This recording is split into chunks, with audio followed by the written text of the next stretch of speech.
안녕하십니까? 소중한 나 무한 행복 시간입니다. 오늘도 여러분들 만나 뵙게 되어서 참으로 반갑습니다. 부처님 당시에 있었던 일입니다.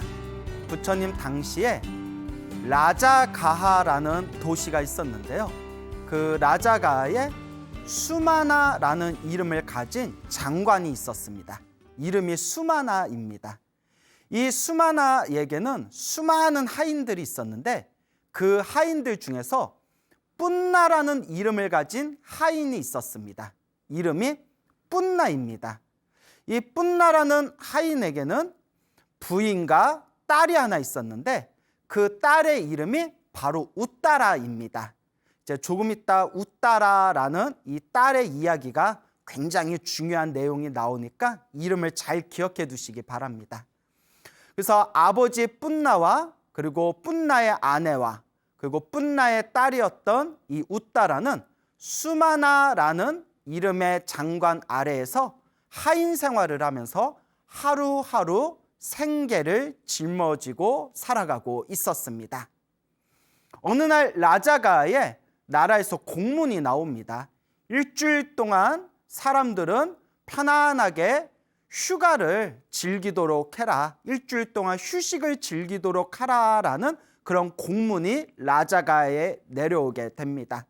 그때 장관이었던 수마나가 수많은 하인들에게 일주일 동안 편히 쉬라고 이제 휴식의 시간을 주게 되었는데요. 그 아침에도 어김없이 이 뿐나라는 하인이 수마나의 집에 일하기 위해서 이제 도착을 합니다. 그때 장관 수마나가 뿐나에게 질문을 합니다. 뿐나요, 일주일 동안 휴식 시간을 줬는데 어째서 오늘 일하러 왔느냐? 일주일 동안 편히 쉬어라 라고 말을 합니다. 그때 뿐나는 이렇게 대답합니다. 어르신, 저는 하루 먹고 하루 사는 사람입니다. 오늘 쉬게 되면 내일 굶을 수밖에 없습니다. 저는 차라리 일을 하는 게 편합니다. 휴식을 취하고 휴가를 가는 사람들은 속 편한 사람들이지 저한테는 너무나 과분한 일입니다. 차라리 저는 일을 하겠습니다 라고 대답을 합니다. 참 가슴 아픈 일이네요. 자, 이 수마나는 이제 이 뿐나의 이야기를 듣고 그러면 밭에 나가서 밭을 일구도록 해라 라고 이제 일을 시키게 됩니다. 그때 뿐나가 소를 데리고 밭에 나가서 이제 밭일을 시작하면서 자신의 부인에게 이야기를 합니다. 여보, 나는 오늘 하루 종일 이 밭에서 일을 해야 될 것 같소. 그러니까 점심때가 되면 집에서 도시락을 가지고 요 밭에 나와주시기 바라오. 당신이 도시락을 가져와야 내가 이 밭에서 밥을 먹을 수 있을 것 같소 라고 이제 아내한테 이야기를 하죠. 자, 그렇게 우리 뿐나는 황소를 데리고 밭에서 이제 열심히 일을 합니다. 그때 그날 아침에 부처님의 10대 제자 중에 지혜제일이라고 불리웠던 이 사리불 스님께서 일주일 동안 깊은 선정에 들어가셨다가 일주일 만에 이제 눈을 뜨시게 됩니다. 이 아라한이 들어가는 깊고 아주 심오한 이 선정을 멸진정이라고 부릅니다. 멸진정이라는 이 선정산매에 일주일 동안 깊이 들어가셨다가 이제 일주일 만에 이 멸진정에서 나오시게 되는데 사리불 스님께서 고민에 빠지십니다. 자, 어떤 고민인고 하니 우리 부처님 경전이나 논서에 보면 일주일 동안 멸진정에 들어갔다가 멸진정에서 나오고 난 뒤에 가장 먼저 공양을 올린 사람은 아주 뛰어나고 아주 훌륭한 공덕을 성취하게 한다고 합니다. 그래서 멸진정에 들어가고 난 뒤에 멸진정에서 깨어나신 성자들에게 공양을 올리는 것은 정말 아주 훌륭한 특혜입니다. 자, 사리불 존자께서는 고민에 빠지십니다. 내가 지금 일주일 동안 멸진정에 들어가서 지금 일주일 만에 이 멸진정에서 깨어났는데 내가 누구에게 공양을 받는 것이 참으로 훌륭하고 복된 일일 것인가. 그래서 사리불 스님께서는 다시 깊은 명상의 상태에 들어가셔서 나와 인연이 있는 사람이 누구인가, 나에게 공양 올릴 만한 복이 있는 사람이 누구인가? 라고 당신의 신통력으로 이제 수많은 중생들을 살펴봅니다. 그때 때마침 밭에서 일을 하고 있는 뿐나의 가족들이 이와 같이 큰 공덕을 지을 수 있는 인연이 있음을 꿰뚫어 보십니다. 그래서 사리불 스님께서는 뿐나가 일을 하고 있는 밭을 향해서 바루를 들고 천천히 발걸음을 옮기십니다. 그때 뿐나가 밭에서 열심히 일을 하고 있을 때 뿐나가 일하고 있는 밭에 그 옆에 있는 양지바른 바위에 사리불 스님께서 편안하게 앉으셔가지고 뿐나의 일하고 있는 모습을 쳐다봅니다. 누가 자꾸 자기를 쳐다보니까 뿐나가 열심히 일을 하다가 느낌이 이상하네? 인기척이 느껴지네? 누구지? 하고 딱 쳐다봅니다. 그때 양지 바른 바위 위에 거룩하신 성자인 사리불 존자께서 편안하게 앉아있는 모습을 보게 됩니다. 깜짝 놀란 뿐나가 사리불 스님께서 오늘 여기에 웬일로 오셨지? 라고 생각하면서 사리불 스님 발 아래에 가서 사리불 스님께 오체투지를 올립니다. 사리불 스님께 정중하게 절 3배를 올리고 난 뒤에 스님 혹시 무엇이 필요한 게 있으셔서 오셨습니까? 무엇이 필요하십니까? 라고 뿐나가 질문을 합니다. 그때 사리불 스님께서 묵묵하게 당신이 가지고 있는 바루와 당신이 가지고 있는 물 거름망을 이제 우리 뿐나에게 이렇게 전달을 해줍니다. 그때 뿐나가 사리불 스님의 바루와 물 거름망을 보고는 사리불 스님께서 마실 물이 필요하신가 보다라고 눈치를 채게 됩니다. 자, 여기서 이제 중요한 게 이 2600여 년 전 부처님의 제자인 스님들께서 항상 당신들이 가지고 다녀야 되는 필요한 필수 물품이 있었습니다. 그 중에 하나가 바로 물 거름망이라고 합니다. 왜냐하면 지금도 그렇지만 2600여 년 전 인도의 물은 그렇게 맑지가 않았나 봅니다. 그리고 부처님의 제자들은 불살생, 살생하지 말아라 라는 계율을 지켜야 되기 때문에 그 당시에는 이 물에 벌레들이 많이 살았나 봅니다. 그래서 물을 그냥 마실 경우 배탈이 날 수도 있고 또 물을 그냥 마실 경우 물 위에 둥둥 떠다니는 벌레를 함께 먹어서 벌레를 죽일 수도 있었기 때문에 부처님의 제자인 스님들께서는 항상 물을 드실 때는 물 거름망에다가 이렇게 물을 한번 걸러가지고 벌레 같은 것들을 혹은 불순물들을 싹 제거를 한 뒤에 물을 드시는 게 원칙이었다고 합니다. 어쨌거나 뿐나에게 사리불 스님께서 바루와 물 거름망을 다 건네주니까 스님께서 물이 필요하신가 보구나, 마실 물이 필요하신가 보구나 뿐나가 생각하면서 정중하게 사리불 스님의 바루와 물 거름망을 들고는 그 물에 이제 천천히 물 거름망에 물을 걸러가지고 바루에 물을 깨끗하게 담아서 사리불 스님에게 공양을 올립니다. 그래서 사리불 스님이 이제 물을 달게 드신 뒤에 문득 이런 생각을 하십니다. 사리불 스님께서 마음속으로 얼마 안 있으면 이 뿐나의 아내가 도시락을 가지고 여기로 올 것이다. 그러니 내가 길 중간에서 이 뿐나의 아내가 가지고 있는 도시락을 내가 대신 먹게 되면 이 뿐나의 가족들은 엄청난 큰 공덕을 얻게 될 것이다. 그러니 뿐나의 아내가 여기에 오기 전에 길목에서 내가 기다리고 있어야 되겠다라고 생각을 일으키십니다. 남의 도시락을 중간에서 뺏어 먹는 그런 사리불 스님의 모습이 연출되고 있는데요. 여러분 절대 오해하시면 안 되는 게 사리불 스님께서 당신의 신통력으로 전생에 인연 있는 사람들을 다 꿰뚫어 보시고 오늘 뿐나에게 특별한 공덕을 성취시켜주기 위해서 일부러 뿐나의 도시락을 중간에 뺏어 먹는 것이다 라는 것을 꼭 잊지 마시길 바랍니다. 그러니까 이런 거룩한 부처님이나 거룩한 보살님들이나 거룩한 아라한과 같은 성자분들께서 행하시는 것은 우리 중생들이 전부 다 감히 헤아릴 수가 없습니다.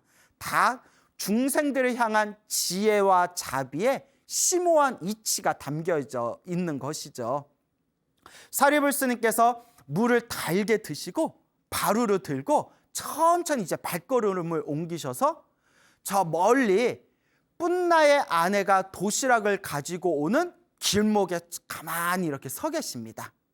그때 남편이 배가 많이 고프겠다. 지금 밭일하고 나서 허기가 질 텐데 빨리 남편한테 밥을 갖다 줘야 되겠다 하고 허거지거 이제 남편이 뿜나가 일하고 있는 밭일하고 있는 그 밭에 길을 가고 있는 그 와중에 길목 중간에서 거룩한 사리불 스님을 만나게 됩니다.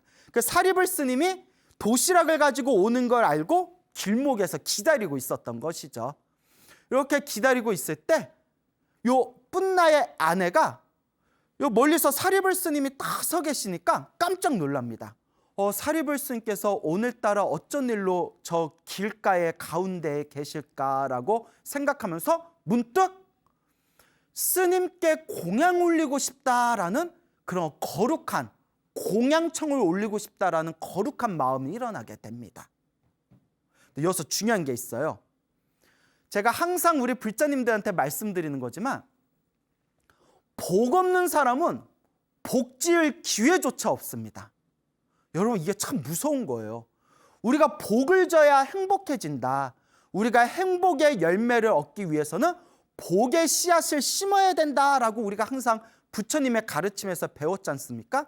그런데 복 없는 사람은 복을 지을 기회조차 없어요. 그리고 더 업장이 두꺼운 사람은 복을 지을 기회가 생겼는데도 그 기회를 발로 차버리는 중생들이 굉장히 많습니다. 그런데 우리 뿜나의 아내는 오늘 큰 복을 지을 수 있는 시절 인연, 드디어 그 거룩한 인연이 도래한 겁니다. 놀랍게도 길목에서 사리불 스님이 서 있는 모습을 보면서 그때 뿜나의 아내는 사리불 스님을 만나 뵙기가 평소에 힘든데 오늘 이렇게 사리불 스님을 만나게 된 것도 분명히 큰 인연이다. 내가 오늘은 저 사리불 스님께 공양을 꼭 좀 올리고 싶다라는 그런 거룩한 마음을 일으키게 됩니다. 그리고 사리불 스님이 서 계신 발 아래에 세며시 가서 사리불 스님에게 정중하게 절 3배를 올립니다.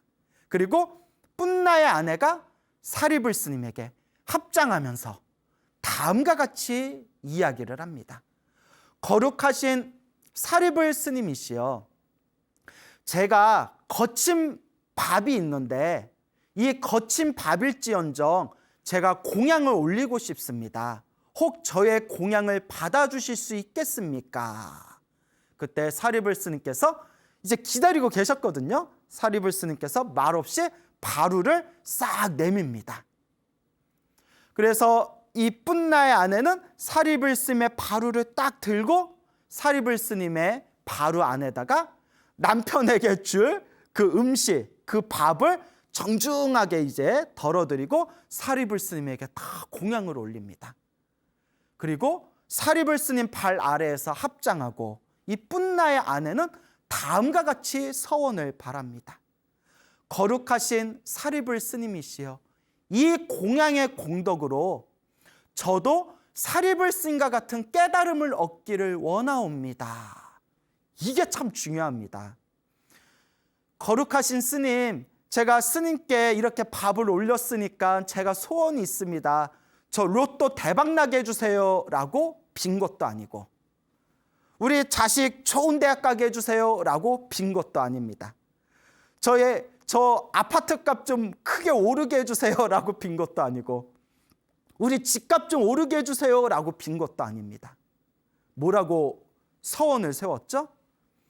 거룩하신 사리불 스님이시여, 이 거친 밥일지언정 이 공양의 공덕으로 스님과 같은 거룩한 깨달음을 저도 얻기를 원하옵니다. 깨달음을 얻기를 원하옵니다 라고 발언한 겁니다.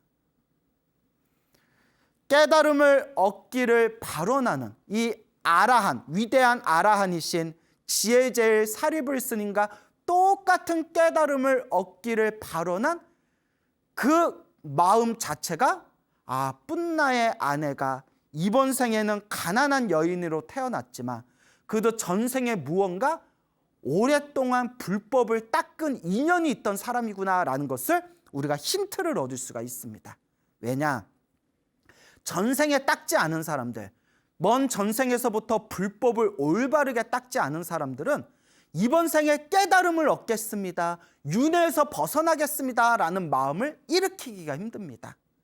그래서 우리 주변에 보면 절에 오랫동안 다니신 불자님들 중에서도 깨달음과 윤회에서의 해탈과 그리고 저 거룩한 열반의 세계와 모든 중생을 제도하겠다는 성불의 보리심을 일으킨 불자들보다는 그냥 저 잘되게 해주세요, 우리 가족 잘되게 해주세요, 그런 소소한 중생의 행복을 원하는 불자들이 솔직히 더 많지 않습니까? 하지만 꼭 명심하십시오, 여러분. 이 생사윤회, 이 태어나고 죽고 태어나고 죽는 윤회의 세상 속에서 잘 먹고 잘 사는 것은 한바탕 꿈과 같고 한바탕 환상과 같습니다. 그래서 우리 불자들이 반드시 명심해야 할 진정한 불법의 길은 이 삶과 죽음의 윤회에서 벗어나는 것, 열반을 증득하는 것, 더 나아가 나 혼자만서 열반을 얻는 것이 아니라 모든 중생과 다 함께 열반을 얻는 것, 모든 중생과 다 함께 위 없는 깨달음을 얻는 것, 이것이 바로 진정한 불자의 길이죠. 어쨌거나 뿐나의 아내는 이와 같이 서원을 세웁니다. 사리불 스님과 같은 그런 똑같은 거룩한 깨달음을 얻기를 원합니다. 사리불 스님이 그와 같이 될 겁니다 라고 축원을 해주십니다.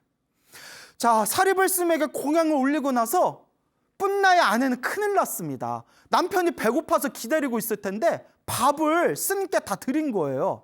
어떻게 해요? 다시 집으로 부랴부랴 가가지고 집에서 이제 남은 싹 박박 긁어서 다시 밥을 짓습니다. 다시 밥을 지은 뒤에 도시락을 챙겨가지고 남편이 있는 밭에 갔는데 남편은 이미 점심때가 한참 지나서 허기가 져가지고 저 나무 밑에 쓰러져 있는 거예요.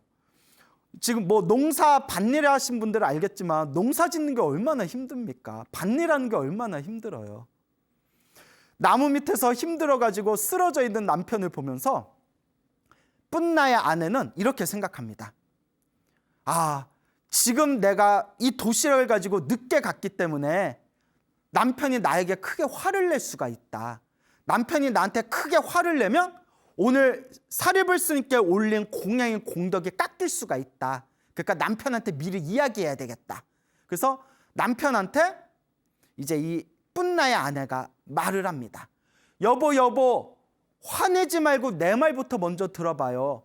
제가 일부러 늦으려고 늦은 건 아니었고 도시락을 가지고 오다가 사리불 스님을 만났는데 내가 지금 사리불 스님께 공양을 올리지 않으면 언제 공양을 올릴 수 있겠냐. 그러니까 지금 이렇게 좋은 기회가 생겼을 때 사리불 스님께 공양을 올리자 생각하고 사리불 스님께 당신을 위해서 준비한 도시락을 공양 올렸어요. 그래서 다시 밥을 짓고 도시락을 가져오느라고 제가 이렇게 늦었어요, 여보. 그러니까 화내지 마세요. 그 얘기를 딱 듣고 우리 같으면 야, 이 여편네야, 남편이 중요해, 남편이 중요해, 중이 중요해. 스님이 그렇게 좋으면 머리 깎고 절에 들어가든가 이렇게 화낼 수도 있잖아요. 근데 불심이 지극한 뿐나가 웃으면서 이렇게 이야기합니다. 잘했어. 여보, 정말 잘했어. 그렇지 않아도 나도 아침에 사리불 스님께서 오셨길래 사리불 스님께 드실 물을 공양 올렸는데 당신이 때마침 사리불 스님께서 드실 밥을 공양 올렸다고 하니 너무나 내 마음이 흐뭇하오. 정말 잘했어 라고 오히려 칭찬을 했다고 합니다. 그러니까 복 짓는 사람들은 이렇게 마음가짐이 달라요, 여러분. 복을 지으려는 사람, 선업을 닦으려는 사람, 공덕을 쌓으려는 사람들은 이와 같이 마음가짐이 다릅니다. 그리고 부인이 가져온 밥을 늦게나마 허거지고 먹고 난 뒤에 이제 몸이 탈진한 이 뿐나가 부인의 무릎을 베개 삼아서 길바닥에 누워가지고 잠시 휴식을 취합니다. 여러분, 농사 짓는 게 얼마나 힘듭니까?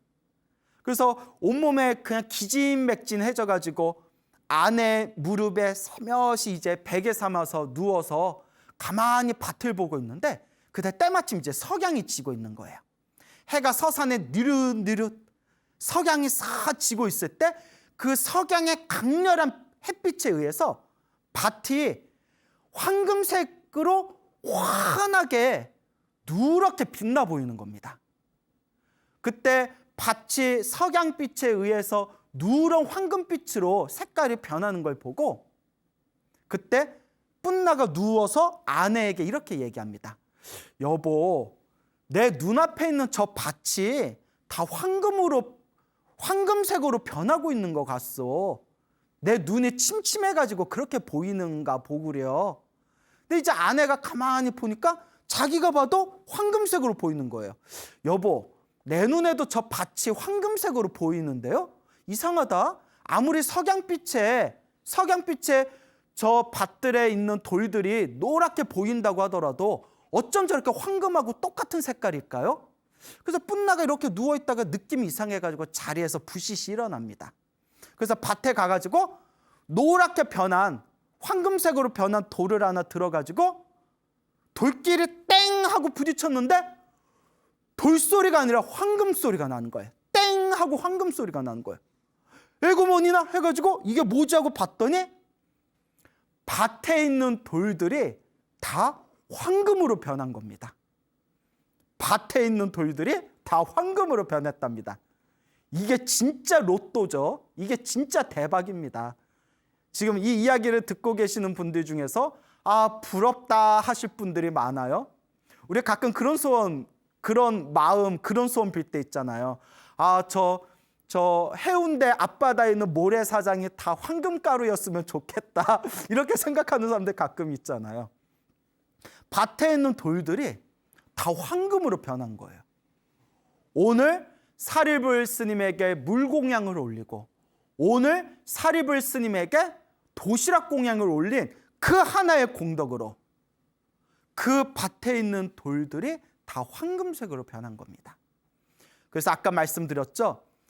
멸진정, 아라한 이상만 들어갈 수 있는 거룩한 선정, 거룩한 산매인 멸진정에 일주일 동안 들어갔다가 나오신 성자한테 제일 먼저 공양을 올리는 사람은 그 공덕이 무량하고 그 공덕이 헤아릴 수가 없다.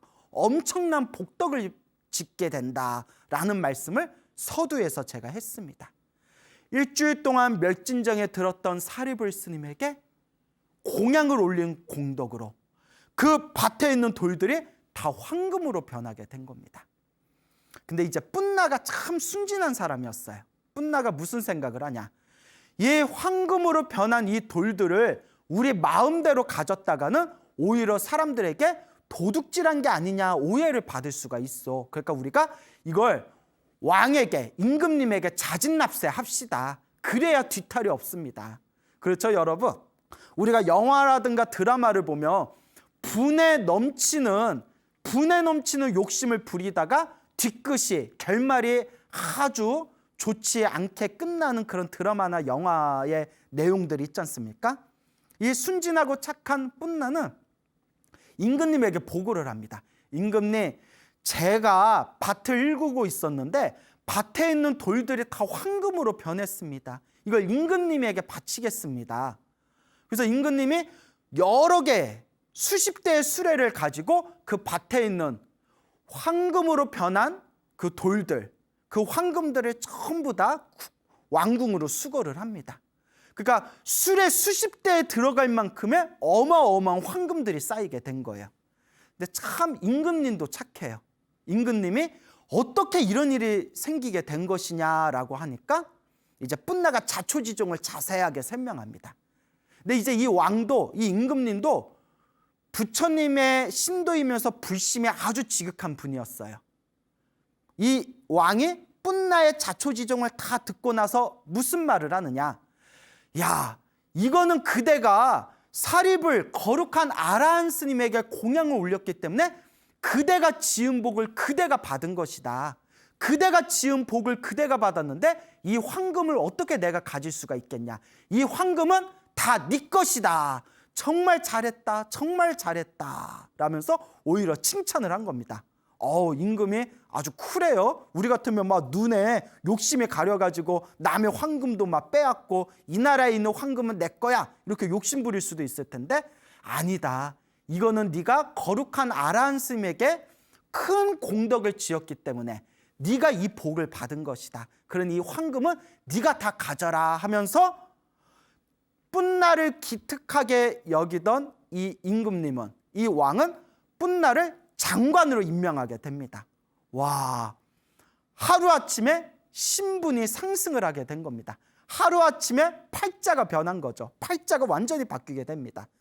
그래서 �뿐나는 그 엄청난 황금을 가지고 장관의 지위에 오르게 되면서 그 나라에서도 가장 돈이 많은 그런 장관 중에 하나로서 수많은 사람들의 부러움을 사게 됩니다. 그때 화려한 집을 짓고 수많은 하인들을 데리고 당신의 집을, �뿐나가 자기의 집을 낙성식을 하면서 부처님과 수많은 수백 명의 거룩한 스님들을 모시고 몇 날 며칠 동안 공양을 올립니다. 부처님께서 �뿐나의 공양을 받으시고 이 �뿐나의 가족들에게 법을 설하십니다. 부처님의 설법을 들은 �뿐나와 �뿐나의 아내와 �뿐나의 딸이었던 우따라는 그 자리에서 수다원이라는 깨달음을 얻게 됩니다. 수다원이라는 깨달음, 소나무를 꾸준하게 보신 분들은 이미 다 수다원이 어떤 경지인지 다 아시죠? 부처님의 제자로서 모든 번뇌와 욕망이 사라진 거룩한 성자를 아라한이라고 하고, 아라한이 되기 위해서는 4단계로 올라가야 됩니다. 1단계가 수다원, 2단계가 사다함, 3단계가 아나함, 그 다음에 마지막 4단계 아라한이 되는 것입니다. 그리고 1단계 수다원이 되는 순간 7생 안에, 몇 생 안에? 7생, 태어나고 죽고 태어나고 죽는 7번의 생 안에 반드시 아라한이 될 수 있는 자격을 획득하게 된다고 합니다. 그래서 경전에서는 이 세상을 다스리는 왕보다도 이 수다원이라는 깨달음을 얻은 중생이 훨씬 더 고귀하고 성스러운 존재들이다라고 설법하는 그런 내용들이 경전에 많습니다. 그러니까 수다원이 되면 아라한이 되는 것, 번뇌와 욕망이 사라진 거룩한 성자가 될 수 있는 기회를 완벽하게 이제 체득을 하게 되는 겁니다. 그래서 수다원이 되면 7생 안에 아라한이 될 수 있다. 항상 꼭 명심하시기 바랍니다. 이런 기초 교리는 불자라면 기본적으로 꼭 아셔야 됩니다. 자, 그래서 �뿐나와 �뿐나의 아내와 그리고 �뿐나의 딸이었던 우따라까지 모두 다 이 거룩한 깨달음인 수다원가를 징득하게 됩니다. 이제 수다원을 얻은 성자가 된 거죠. 이렇게 하루하루 행복한 날을 지내고 있을 때 그때 자신의 주인이었던 수마나라는 이 장관이 이제 한때 자신의 하인이었던 �뿐나에게 부탁을 합니다. 이복에 자네에게 우따라라는 딸이 있자는가. 이 우따라도 사실 우리 집에서 일하던 하인이었는데 어느 날 봤더니 아니요. 어쩜 그렇게 옷이 날개라고 어쩜 저렇게 예뻐졌나. 근데 우리가 지금까지 살아왔던 인연도 있는데 그러지 말고 우리 사돈을 맺을세. 나한테 아들이 있는데 자네 딸 우따라와 우리 한번 결혼을 좀 시키면 어떻겠는가라고 수마나가 이제 먼저 이렇게 제안을 합니다. 근데 �뿐나가 펄쩍 뛰면서 거절을 합니다. 싫습니다. 아니 왜 옛날 우리 집 하인이었던 것 때문에 그래? 괜찮아. 과거는 과거인데 뭘 갖고 그래? 우리 결혼시키자. 사돈 맺자. 그러니까 �뿐나가 뭐라고 진지하게 얘기하냐면 저희는 부처님의 가르침을 따르는 불교 집안입니다. 그런데 수마나요, 당신네 집안은 다른 종교를 믿고 있지 않습니까? 우리는 오직 부처님의 가르침을 따르는 불자이기 때문에 내 딸을 다른 종교를 믿는 집안에다 시집 보낼 수가 없습니다 라고 거절을 합니다. 사실 그렇죠. �뿐나가 정말 가난한 노동자였던 하인으로 살았을 때 사리불 스님에게 공양 올리고 그리고 어마어마한 재산을 얻게 되고 장관이 되었으며 부처님께 또 공양을 올리고 부처님의 법문을 들은 뒤에 수다원이라는 거룩한 깨달음까지 얻었는데 자신 집안에 있는 그런 하나뿐이 없는 딸을 불교가 아닌 다른 종교를 믿는 집안에 시집 보내기가 너무 찜찜했던 겁니다. 그래서 뿐나는 아주 간곡하게 그리고 정말 아주 이제 정성스러운 그런 어떤 말로써 이제 한때 자기의 주인이었던 수마나에게 내 딸을 시집 보내기 어려울 것 같습니다라고 완곡하게 이제 거절을 하게 됩니다. 근데 이 수마나가 정말 그 뿐나의 딸이었던 우따라가 며느리감으로 너무나 마음에 들었나 봐요. 그래서 계속 집요하게 요구를 합니다.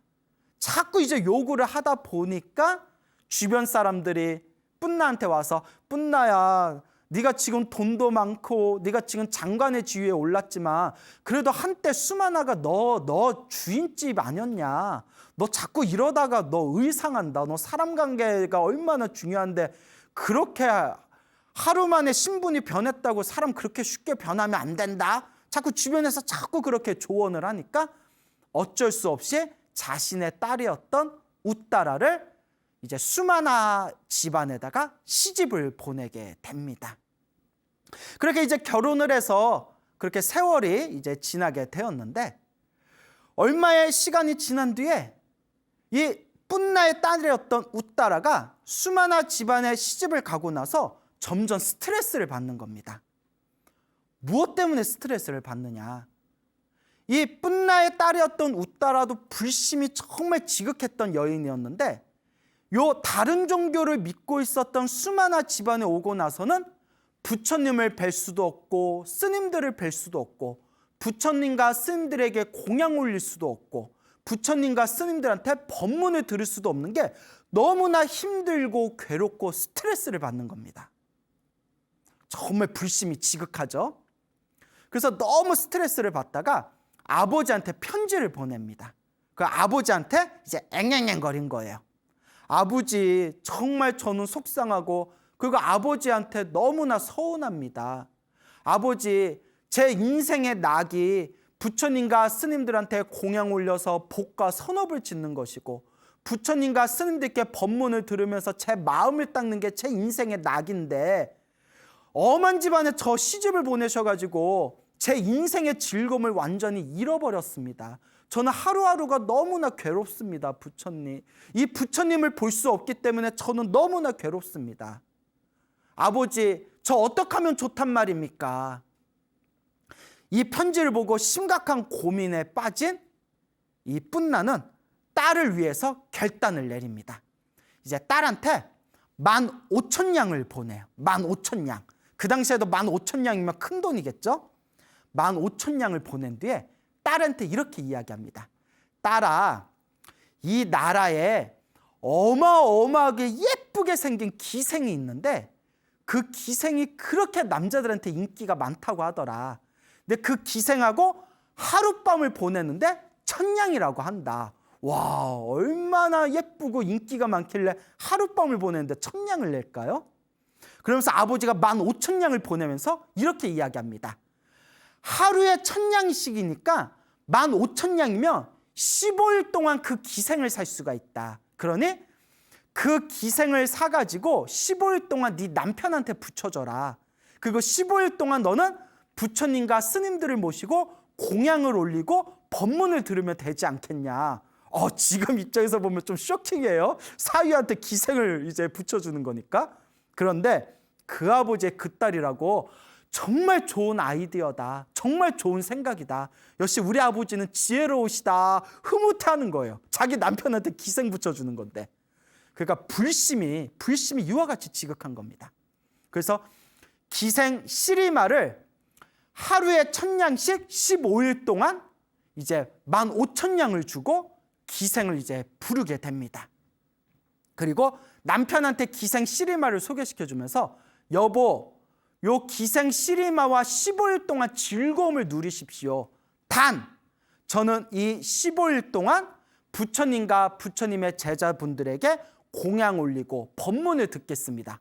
근데 요 남편이 기생 시리마를 보니까 너무 예쁜 거예요. 그래서 좋다고, 좋다고, 이게 웬 떡이야?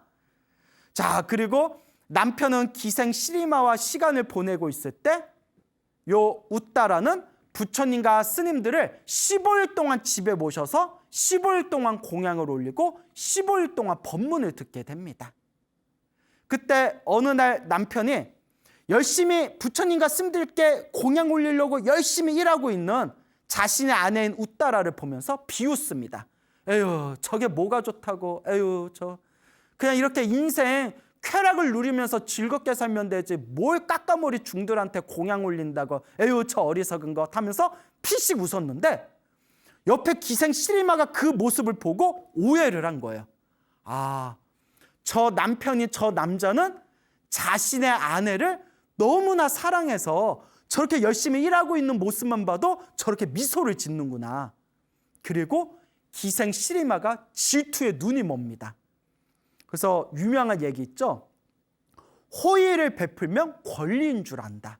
그 기생 시리마는 자기가 15일 동안 팔려나온 기생이라는 것을 망각하고 질투에 빠져버려가지고 후다닥 부엌에 내려가서 펄펄 끓고 있는 버터 기름을 웃다라에게 붓습니다.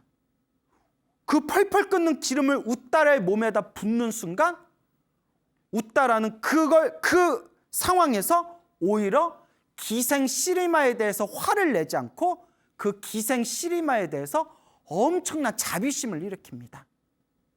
자기에게 기름을 끼얹는 기생 시리마를 향해서 무한한 자비심을 일으키는 순간 그 버터 기름이 시원한 물로 변해버렸다고 합니다. 이게 자비심의 힘입니다. 사실 저도 그럴 자신은 없거든요. 그런데 자기한테 버터 기름을 끼얹는 여자를 보면서 무한한 자비심을 일으키는 순간 그 기름은 차가운 물로, 냉수로 변해버렸다. 옆에 하인들이 그 모습을 보고 시리마한테 이런 미친 여자를 만나고 막 두들겨 패는 거예요. 그 웃다라가 그러지 말아라, 그러지 말아라. 사람들을 말린 뒤에 웃다라가 시리마에게 약을 발라줍니다. 약을 발라줬을 때 시리마가 비로소 정신을 차리고 웃다라에게 사죄를 합니다. 제가 미쳤나 봅니다. 제가 미쳤나 봅니다. 주인마님한테 제가 정말 못쓸 짓을 했습니다. 저를 용서해 주십시오. 그때 웃다라가 이렇게 이야기합니다. 부처님께서 당신을 용서해 주신다면 나도 당신을 용서하겠습니다. 사실 웃다라는 시리마한테 전혀 그런 어떤 나쁜 마음이 없었거든요. 그런데 시리마를 부처님과 인연을 맺게 해주려고 일부러 그렇게 얘기한 겁니다. 부처님께 용서를 받으면 나도 당신을 용서해 주겠어. 그리고 그 다음날 부처님과 수많은 스님들을 모시고 자리에서 공양을 올릴 때 기생 시리마가 앞에 나와서 부처님께 자초지종을 이야기하면서 용서를 구합니다. 그때 부처님께서 미소를 지으면서 웃다라에게 이렇게 이야기합니다. 웃다라여, 이 기생 시리마가 그대에게 버터 기름을 끼얹었을 때 그대의 마음은 어떠했는가? 예, 부처님, 저는 버터 기름을 뒤집어쓰기 직전까지도 저 시리마에 대해서 자비심을 잃지 않았습니다. 그랬더니 그 뜨거운 버터 기름이 시원한 물로 바뀌었습니다, 부처님. 그때 부처님께서 환하게 웃으시면서 웃다라에게 이렇게 이야기합니다. 착하도다, 착하도다. 정말 착하도다. 그리고 마지막으로 다음과 같은 개송을 설하셨다고 합니다. 잘 음미해 보시기 바랍니다. 부처님께서 다음과 같이 마지막으로 말씀하십니다. 분노는 자비로 이겨내고, 분노는 자비로 이겨내고, 악은 선으로 이겨내라.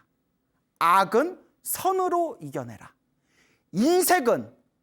인색한 마음은 보시로 이겨내고, 거짓말은 진실된 말로 이겨내라.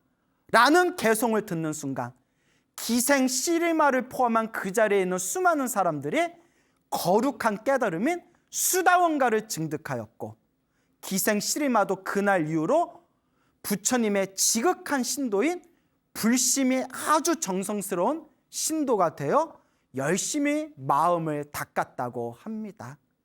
정말 의미 있는 이야기가 아닐 수 없습니다. 여러분 꼭 기억하시기 바랍니다. 뿜나와 뿜나의 아내와 그리고 뿜나의 딸이었던 웃다라가 그 가난한 집안에서 살면서 이와 같이 다 자기들의 운명을 바꿀 수 있었던 힘은 바로 복을 짓고 선업을 짓고 공덕을 쌓았던 자기 자신의 수행의 힘이었기 때문입니다. 그러니 행복해지기를 원하시는 우리 소나무 불자 여러분 꼭 명심하시길 바랍니다. 행복해지고 싶습니까? 행복한 삶을 창조하고 싶습니까? 복을 지으십시오. 선업을 지으십시오. 공덕을 쌓으십시오. 복과 선업과 공덕의 힘이 여러분들을 진정한 행복의 길로 이끌어 줄 것입니다. 여러분 성불하십시오.